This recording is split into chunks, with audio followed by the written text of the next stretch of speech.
Live from the Caterpillar Global Communications Center at Bradley University, this is BUTV News.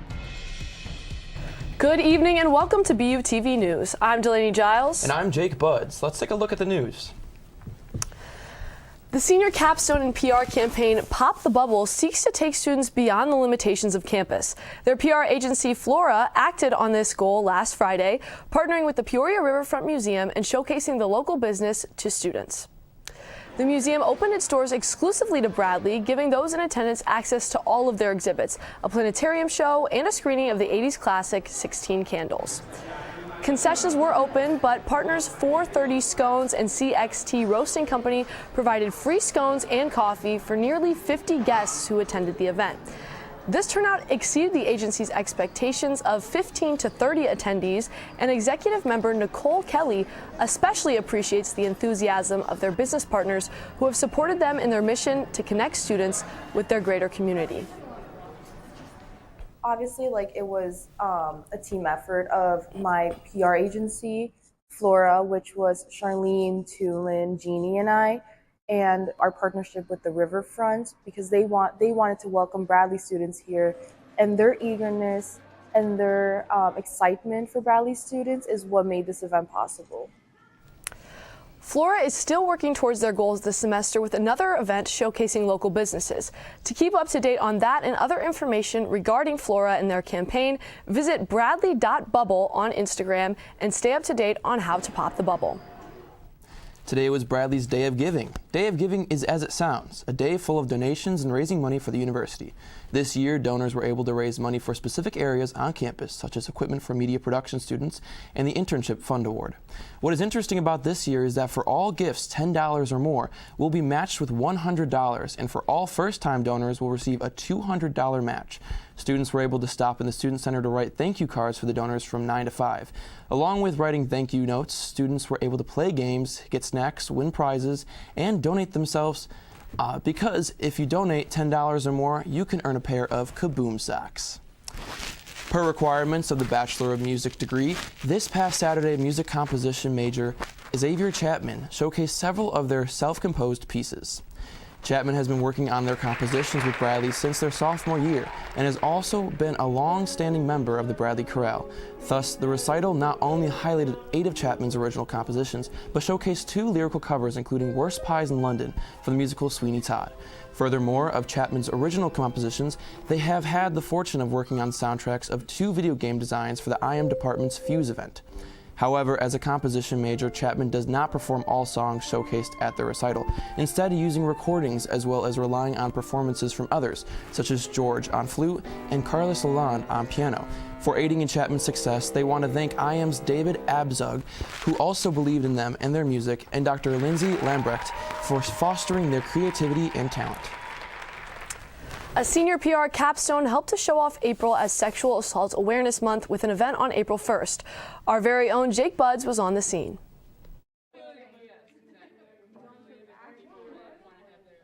This past Monday, April 1st, Advocates for Society hosted Title IX Together, an event focused on Title IX protections, the reporting process, and sexual assault awareness on Bradley's campus. The senior capstone group have been working together since January and includes 4 members: Emily Deischer, Kayla Harvey, Peyton Arico, and Shelby Dean. We did a survey on campus and found that 74% of people knew somebody who had been sexually assaulted on Bradley's campus or at a Bradley-related event.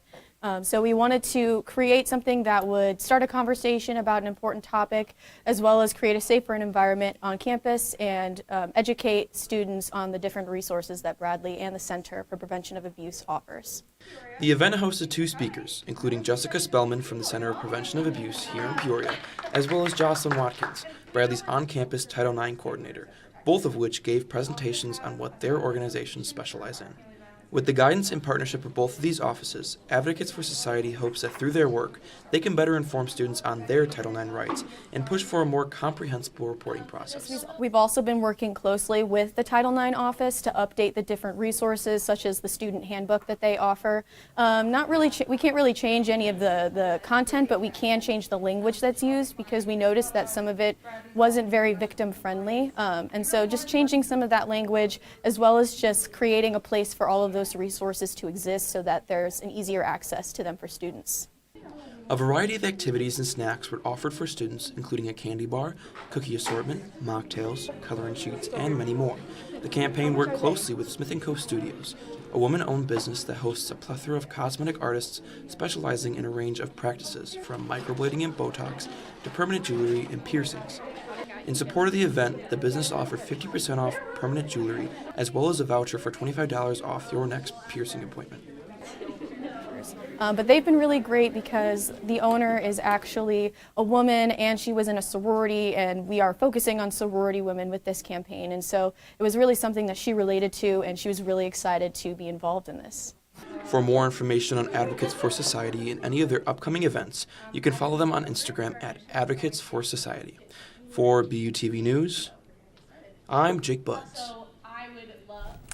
Well, it's so nice to see you out in the field again, Jake.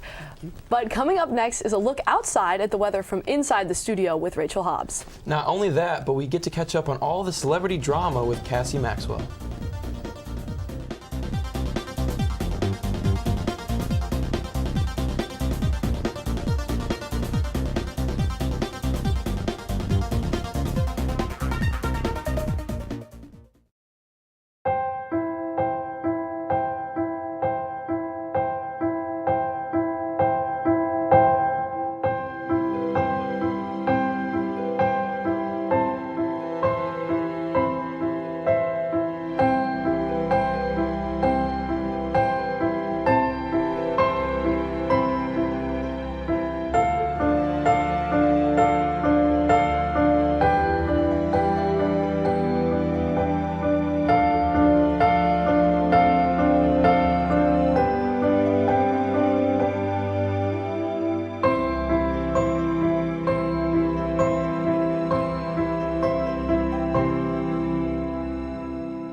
I am what hunger looks like in America. I am an 8-year-old girl who's not excited for the last day of school. Because this may be the last time I'll have lunch. Till September. I am a single father of 2 who works 3 part-time jobs. And that's still not enough to put food on the table. I am a 16-year-old boy who just got my first job to help feed my little sisters. I was created by artificial intelligence from faces of the 1 in 8 Americans who struggle with hunger. People you pass by every day but never knew they were hungry.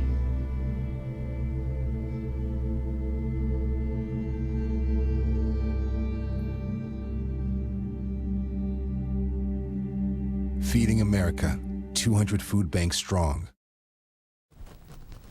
So, it's snowing, guys. How are we feeling about it? I'm not feeling good at all. I'm pretty sure Punxsutawney Phil said it was springtime, so I'm a little disappointed, I'll be honest. You know, are you really going to I got attacked with so much slush in the face this morning. I'm ready for it to be over. Okay. Unfortunately, it's not going to be over. Sorry, guys, but it's going to be raining tomorrow and throughout the weekend, so let's take a look on campus. Today was rainy. It was disgusting. Let's be real here. You know, I did my hair this morning and it got curly again because it's gross. But we just see a squirrel. You know, he's having fun in the rain. There was a lot of rain and snow, but it will get better hopefully soon. But let's take a look at the forecast for this week. With this week, we are going to see there's some blue. I know it's April. It always snows in April from what I remember, but it's okay. We got a lot of green up over by us right now, and it's not going to leave until this weekend. Now on to the temperature, or the forecast of the temperature. Yeah, we're sitting about 34 degrees right now. Still a little cold. You still need your jacket. please wear your rain boots. We don't want anyone having their shoes all wet and soaked. I know it's not fun going through the puddles. So now we're going to take a look at the 5-day forecast. We are currently in a wind advisory right now, up to 25 miles an hour of wind today. This is not good. So with the weather this week, we're going to have high of 60 this weekend and next week, but we are going to see some rain on Thursday before 7 p.m. There's a 75% chance of rain and snow tomorrow. And this weekend, we are going to see some rain until about Monday. And we are going to be in flood advisory warning until further notice. Now on to Cassie with the entertainment. Wow, that was horrific. On the 29th, Melissa Vivian Jefferson, more commonly known as Lizzo, announced on Instagram the implication she plans on quitting music because of how people treat her, including body shaming and accusations of discrimination and sexual harassment from her former backup dancers. Lizzo has made a large impact on the music industry, with Truth Hurts topping the billboards for 7 weeks and About Damn Time topping it for 2. Fans have expressed sadness and understanding over her leave, while critics are doubting she will stick to it. Either way, the truth will almost certainly hurt. The developing project, The Sims 5 Project Rene, recently has had gameplay leaks, leaving fans excited. In the video, a level of customization for furniture on the level of Sims 3 is displayed, which was a feature that was removed in the 4th game. The Sims 5 will also have multiplayer, which is a feature many Sims fans have been trying to make possible in the previous games. It'll be free to play, but don't get too excited. The developers claim the release will not be for several years, and the company creating it, EA, has a history of locking core gameplay content behind paywalls. For now, Sims fans will have to quench their thirst on the previous games, and considering Sims 4 was released 10 years ago and is still having an active community, the fans will probably be all right. While many networks get into the April Fool's spirit, nobody does it quite like Adult Swim. It all started in 2004 when they drew mustaches onto characters in every show. Since then, these plans have ranged from Adult Swim Junior to a horror bit called Learning with Pibby. This year, not only did they release Season 2 of Smiling Friends, but they also recreated 3 episodes of Season 1 with puppets. Considering Smiling Friends has a 96% on Rotten Tomatoes, fans felt this was a more than welcome prank. So just kidding, guys. It's April Fool's. It's not going to be 99 degrees this week. Sorry. Yeah, that was a really good joke on your end. I was kind of worried myself. I was like, oh my gosh, it's gonna get so hot. Right? But then forgot heat April Fools. You got me. Well, stay tuned for another live interview with Dylan Baus. And we get the chance to learn about Bradley's decision to change the location of graduation.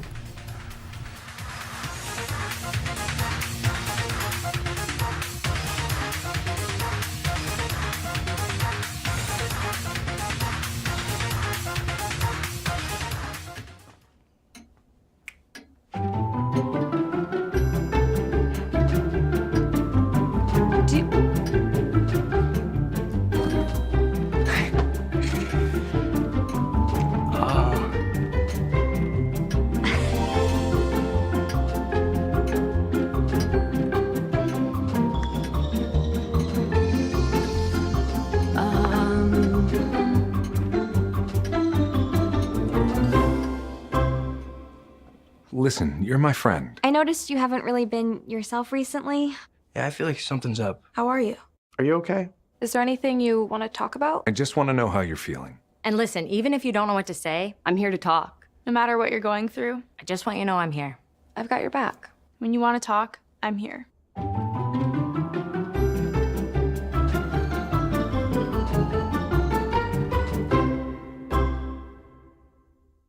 Roll over. Chance high five. All right. When you adopt a shelter pet, you discover all the things that make them unique. And your mother and...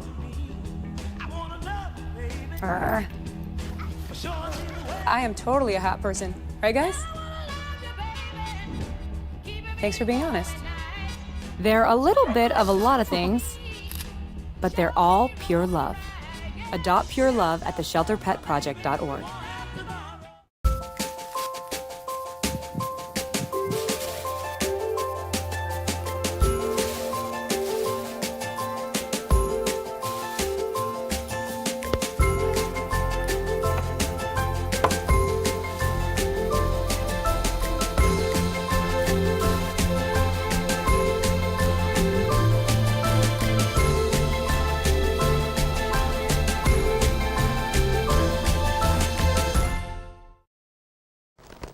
Our guest today is Senior Advertising and Public Relations Major Tom Nora. His Public Relations Capstone group is working on a project which advocates for students' mental health. Our reporter Dylan Baus is live from Westlake Hall. Thanks. I'm here with Tom, who is a Public Relations and Advertising major here at Bradley. He's involved with the campaign about mental health called Brighter Days, and it's really good to have you on the show. Thank you so much. Appreciate it. Absolutely. So I have a couple questions based on that capstone that you're working on, but just starting off, giving people a general idea, what is Brighter Days and what are some goals of your campaign? Yeah, sure. So Brighter Days is really centered around fighting the stigma on campus when it comes to mental health. Our overall objective is really kind of just to get people to feel more positive towards the idea of opening up, really, especially the men on campus, because I know that there's that stigma that's kind of surrounding it. Mm-hmm. And again, just not a lot of people really open up just because of that stigma in general. I know that it can just be a challenge, and a lot of people maybe look down upon it, so there's that. Yeah, no, absolutely. So what is your role and what are you in charge of? So I'm the campaign manager for the campaign overall. I kind of oversee a lot of the social media assets that go out and just kind of the overall look and feel of the campaign, especially when it comes to the color scheme and that sort of thing as well. And then I'm also in charge of creating the flyer and just communicating that with our Bradley audience, and also just communicating with our guest speakers that will be at the event. Nice. Sounds like you're really busy. So I heard that you had a survey. How did that go? What were some of the results? What did you take away from it? Yeah, so when we conducted the survey on Qualtrics, we found that the climate on campus was pretty poor when it comes to mental health. We found that a lot of students suffer from a lot of academic stress. They struggle to focus on their academics overall, and they also deal with a lot of depression too. And a lot of our students weren't afraid of admitting that, which was pretty insightful for us. So we also found too that we noticed that some students often feel that they would like to have better campus resources, and so we're really kind of pushing for that as well. Nice, perfect. That sounds really good, and that sounds like it's be really helpful on campus. I know some students could really benefit from that, rather. So what platforms does your campaign reach, and what kind of content are you guys putting out? Yeah, we currently have a live Instagram that kind of has some information about our event, some common symptoms that you would find in mental illnesses such as depression. It's important to recognize those symptoms, so we kind of have that listed on our Instagram. We also have information about our guest speakers and what they will be talking about, and then we also have, I think that's pretty much it, really. Nice. So, yeah, no, sounds good. So your advocating for mental health event is coming up next week. Can you tell us a little bit more about that? And I heard that there's going to be a guest speaker there. Yeah, so our event will be taking here in Westlake 26A on April 10th from 5 to 6:15 p.m. We will be having 4 guest speakers at this event that are from the Bradley Education Department who are pretty passionate about speaking about mental health and really wanting to reach those students and kind of hear what they have to say, and then also kind of giving their input and their guidance on where to go when it comes to mental health resources, whether it be on campus or whether it be in the Peoria area, and then just some ways to kind of cope and especially when it comes to fitness and whatnot. I know that one of our speakers, Dr. Eric Braun, will be talking about fitness related to and kind of coping and dealing with that sort of thing. Yeah, so. no, and that's really important. I get that. And that's about all the time that we have here. I'm sorry to cut you off, but real quick, is there some place that they could reach out to you? What's that Instagram handle maybe? The Instagram handle is Brighter Days for Bradley. So, and then there will also be Jimmy John's catered at our event as well. All right, perfect. Thank you very much. That's all the time that we have here. Back to the studio. Thank you, Dylan. With the recent announcement from Bradley regarding the change in location for graduation, BUTV reporter Miguel Rios wanted to learn more. Bradley administration has recently announced the decision to host this year's graduation ceremony at the Renaissance Coliseum, a decision that has left a lot of students frustrated. We sat down with Adelia Young, a member of the Student Senate, who offered some more insight into this decision and the frustration that it has brought for students. We've gotten word from Dan and we've gotten word from Communications, Marketing, and BUPD that everybody will fit in there just because we're having 2 separate graduations. Students are very concerned about having enough space allocated for their family members who they wish to invite. Behind me are the seats that will be available to the families of the graduating students. Well, my parents are coming from Honduras, along with my 2 brothers who are coming from each of their universities. And then I have a couple, an aunt and an uncle coming as well, also from Honduras. Previous events have also affected how students and their families see this event change as taking an opportunity away from them. I also want to recognize that this is the class that didn't really get a graduation when they were seniors in high school. So the people that weren't able to go to their high school graduation may want to go to this one because they didn't get to see their sons or daughters or their child graduate then.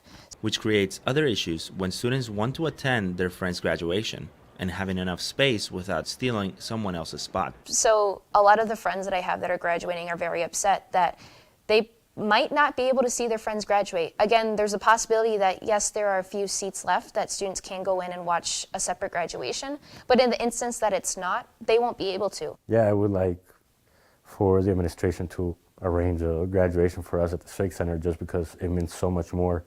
We can graduate with all our friends, all our buddies, and we will have no trouble with our families attending. For BUTV News, I'm Miguel Rios.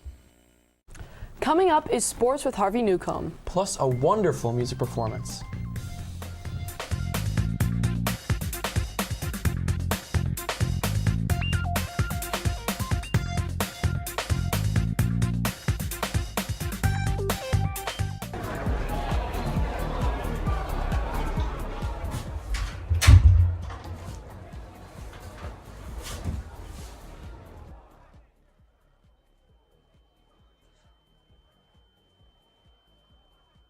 What are you doing here? You should be out at the party. Are you thinking about what happened? Girl, you know he was drinking. He probably just had too much. You know he would never do that to you. Come on, don't tell your friends. If you tell them, they're gonna judge us and then we're not gonna get invited to parties. Come on, let's go. I'll be right out! Come on, let's go. You don't want to ruin the night. Hey, I've been looking for you everywhere. Is everything okay?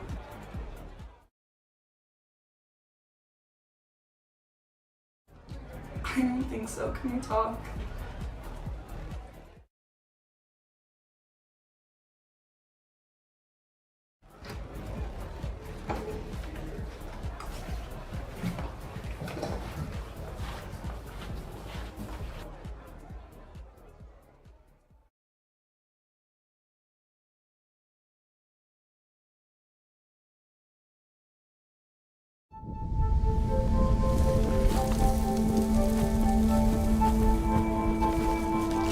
Eva Marie smoked 12,000 packs of cigarettes over 15 years. She quit, and now there's a new lung cancer screening that could save her life. You stopped smoking. Now start screening. No matter how much you smoked, early detection could save you. Talk to your doctor or learn more at savedbythescan.org. Hello everyone, and welcome back to BUTV Sports. This week was another eventful one for Bradley Athletics, so let's get right into it. And we're starting things off with baseball, and while they did just go 1-2 in their 3-game series this past week at Valparaiso, there are still some very positive things for this team coming out of this series. And both teams came out cracking in this first game, as you see Logan Delgado with the 2 RBI double down the right field line. At the top of the first inning, he would end up picking another RBI later on for 3 on the day, but Valpo immediately answered with 2 RBI singles in the bottom of the first from Ryan Schmack and Brady Renfro, the latter of whom almost got tagged out at home right there, but he was called safe. And then look at this. The wild pitch by Bradley allows Schmack to score along with a almost scary umpire collision, but luckily both people were okay. Now it's 4-3 in the second inning. Travis Lutz up to bat, and the bouncing ball going over the head of the shortstop, Alex Thurston, and a run comes in. And while Thurston does redeem himself with a solo home run right here, it was ultimately too little too late for Valparaiso, as Bradley held on to take Game 1 6-4. Game 2, however, was the exact opposite of Game 1, with neither team scoring until the bottom of the 5th when Schmack hit this solo shot over the right field fence to put Valpo on the board. But they'll open the door for Bradley to answer with a homer of their own from Ryan Taylor, which is actually his first homer of the year, coming at a pivotal moment in this game. But the story of this game was Valpo's fielding. as you're going to see this double play in a moment. Bradley, they had 8 hits on the day, but only scored 2 total runs, which can be attributed to the Valparaiso defense. This other run came from an RBI double off the fence by Jackson Chatterton. Almost got out, but Valpo's 6-run 8th inning made it impossible for Bradley to come back as they fell 2-9. But don't fret if you are a Bradley fan when you see that their record sits at 9-16, because when you take a look at the standings, what you're going to want to pay attention to right here is the conference win-loss records. You see Bradley square in the middle at 3-3. You see a lot of teams below them, but a lot of teams above them. So while on their all-games record, they're worst in the MVC, don't worry. Especially after today's game against Western Illinois and yesterday's game against Iowa were both canceled due to weather. It's really anyone's guess as to how Bradley will fare this season. But moving on to softball, and they did not suffer the same fate as baseball as they went 2-1 in their 3-game series, also against Valparaiso, which puts them back at 500 with a record of 17-17. Valparaiso jumped out to an early lead in Game 1 as Alexis Johnson, the leadoff batter for Valparaiso, homered to center field before RBIs from Lexi Sostak, Emily Crompton, and Reggie Hecker put Valpo up 4-0 at the beginning of the 3rd inning. But in the 5th inning, Bradley opened the floodgates and scored 7 runs in just that inning alone, highlighted by Sydney Kennedy's grand slam that gave Bradley the lead, and they took and ran with that for the rest of the game as they won 7-4.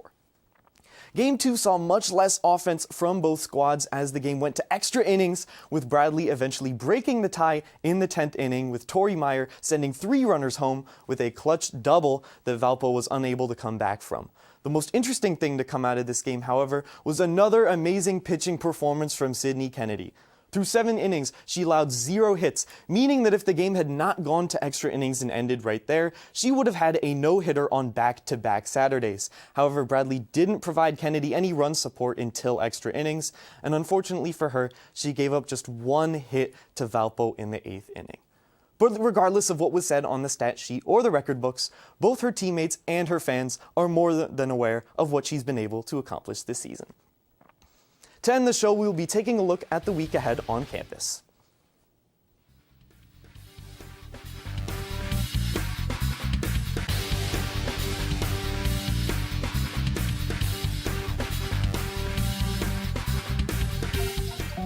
They told me a bottle couldn't dream. That I would never become a superhero.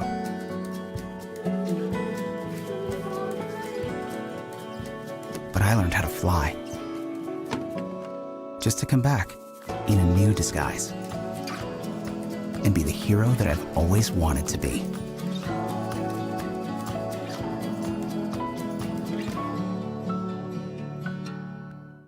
So good to see you guys. So, what's up? Oh, we finally bought a place. Holy cow. You seriously have enough saved to do that? We've been putting a little aside each month. Jeez, at the end of the month, we have nothing left to save. Yeah, I have no idea where it goes. Well, you're spending a lot on... Oh, Is it good? God. Oh, how is my account overdrawn? When it comes to financial stability, don't get left behind. Get tools and tips for saving at feedthepig.org. La la la la la, I love you so. I love you, I love you. La la la la, la la la la la la la. We're here. Yay! It's a short drive from your neighborhood to your naturehood. To find a neighborhood park or green space near you, visit discovertheforest.org. Now let's take a look at the week ahead. Bradley University is in the midst of conducting interviews with students about how they experience life on campus. The interviews themselves are set to be conducted by Dr. Jim Muncie, a professor of marketing on Bradley's campus, and will end on April 25th.